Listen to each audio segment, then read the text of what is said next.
کل جو عاصم منیر صاحب کے بارے میں عمران خان صاحب نے گفتگو کی، وہ بہت ہی زیادہ اس کے جو آفٹر شاکس ہیں دور دور تک محسوس کیے گئے، اور اس کا نتیجہ یہ نکلا کہ عمران خان صاحب کے مقدمات جو کہ سنے جا رہے ہیں، اپیلیں سنی جا رہی ہیں، وہ دوبارہ سے گو سلو کی طرف چلی گئیں، اور اس کا فوری اثرات مرتب ہوئے اسلام آباد ہائی کورٹ میں، کیونکہ صبح انہوں نے جیل میں گفتگو کی اڈیالہ جیل میں القاعدہ ٹرسٹ کے دوران، اور ادھر اسلام آباد ہائی کورٹ میں سائفر کیس چل رہا تھا، اور اس کے اثرات ہم نے وہاں دیکھے۔ صورتحال ہے کہ سائفر کیس چل رہا تھا، سائفر کیس میں جو اب تک کے کل سرکاری وکیل کے دلائل تھے، ایف آئی اے کے پروسیکیوٹر سرکاری وکیل حامد علی شاہ صاحب، اور ان سے بھی جو جسٹس میاں گل حسن اورنگزیب اور جسٹس عامر فاروق صاحب نے جو سوالات کیے وہ بڑے کلیئر تھے۔ وہ پہلا سوال یہی تھا کہ یہ معاملہ تھا دفتر خارجہ کا، تو دفتر خارجہ اس میں نہیں آیا، بلکہ اس میں دفتر خارجہ کے بجائے سیکرٹری داخلہ نے یہ سارے کا سارا کیس ٹیک اپ کیا۔ ایف آئی اے کا یہ میٹر نہیں تھا، ایف آئی اے کو بھی ایف آئی آر درج کروائی وزارت داخلہ نے، اور وزارت داخلہ کی انڈر ایف آئی اے، اور وہیں سے سارا کچھ ہوا، اور یہ کس طریقے سے یہ سارے معاملات ہوئے۔ جسٹس میاں گل حسن اورنگزیب نے یہ بھی کہا کہ جج کی تعیناتی ہائی کورٹ کے چیف جسٹس کی مشاورت کے بعد کی جاتی ہے، آپ نے ایسا کیا تھا، اور پھر جو سرکاری وکیل مقرر کیے گئے، اور اس کے بارے میں بھی سرکاری وکیل عمران خان صاحب کے، ان کے بارے میں بھی سوالات اٹھائے گئے، اور پھر جسٹس حامد علی شاہ ریٹائرڈ جو ہیں، جو کہ پروسیکیوٹر کے سرکاری وکیل تھے، انہوں نے ایک اور بات کی، انہوں نے ساری کی ساری جو کیس کی بنیاد ہے وہ انہوں نے رکھ دی اسد عمر صاحب کے درمیان جو گفتگو ہوئی تھی اسد عمر کی، اور شاہ محمود قریشی صاحب کی، اور اعظم خان کی، جو 3 گفتگو ایک آڈیو لیک ہوئی تھی، تو انہوں نے ساری کی ساری اسی پہ بنیاد رکھ دی۔ انہوں نے کہا جی وہ 3 گفتگو ہوئی تھی، تو ایف آئی اے کی ٹیکنیکل ٹیم نے ٹیکنیکل رپورٹ میں یہ گفتگو کہا گیا کہ جی بالکل صحیح ہے۔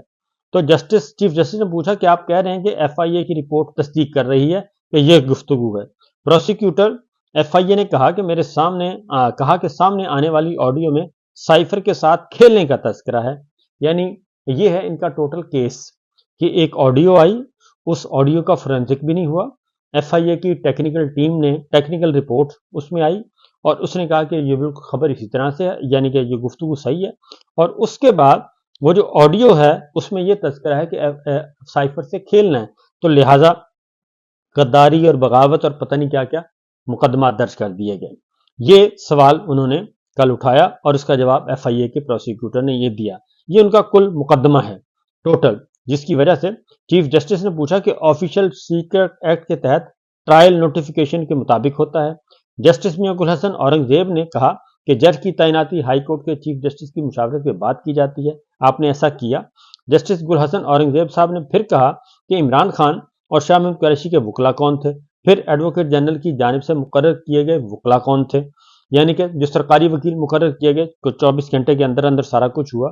اور اس کے بعد ایف آئی اے کے پروسیکیوٹر نے یہ کہا کہ 25 گواہوں کے بیانات ریکارڈ ہوئے، 24 جنوری کو 4 گواہوں پر جرح مکمل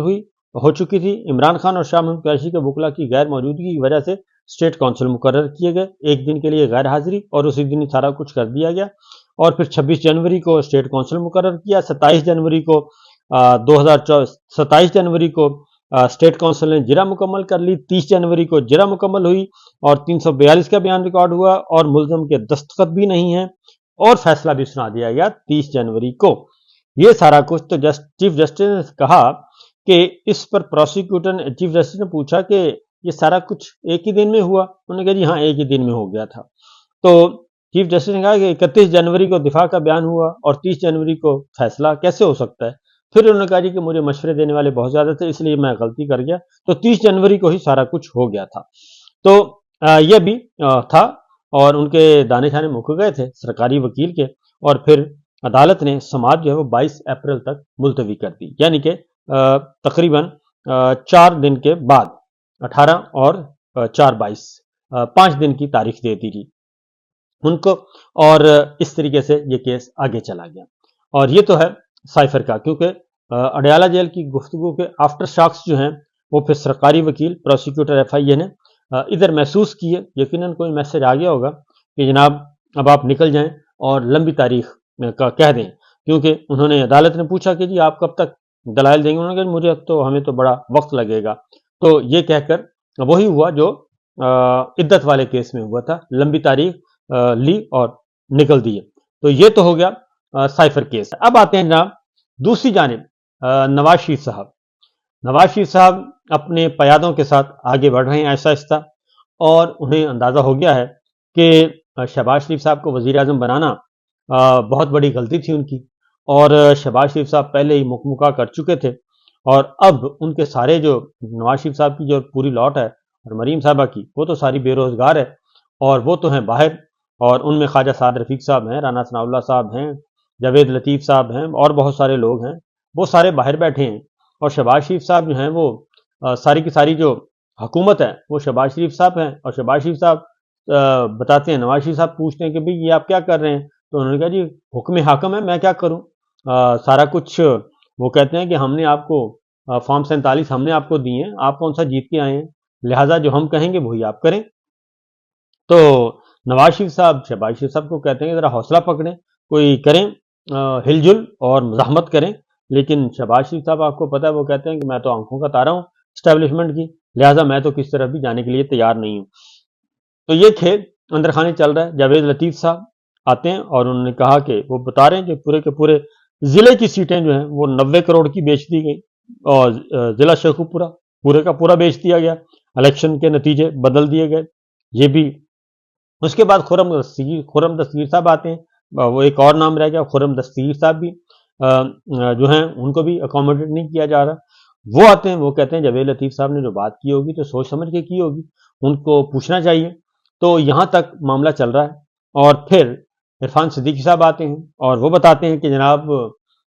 شہباز شریف صاحب جو ہیں وہ حکومتی عہدہ اور پارٹی عہدے الگ کیے جا رہے ہیں، تو نواز شریف صاحب جو ہیں وہ پارٹی صدر دوبارہ بن سکتے ہیں.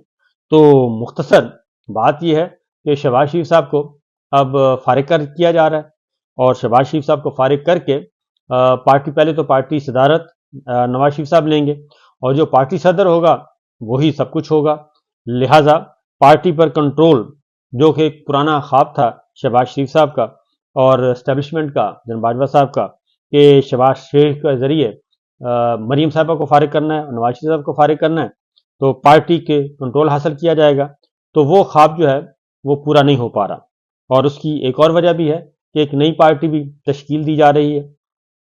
اور شاہد خاقان عباسی صاحب جو ہیں وہ میدان میں ہیں. تو اس لیے میاں صاحب جو ہیں وہ فوری طور پہ اپنی پارٹی صدارت واپس لے رہے ہیں اور شہباز شریف صاحب کو کر رہے ہیں فارغ. اور پہلے مرحلے پہ پارٹی پہ ہوگا کنٹرول، اور اگلے مرحلے میں پھر وہ پارلیمانی پارٹی کے اندر بھی کچھ سرجری کریں گے اور سرجیکل سٹرائک کریں گے، اور اس کو کنٹرول حاصل کرنے کی کوشش کی جائے گی.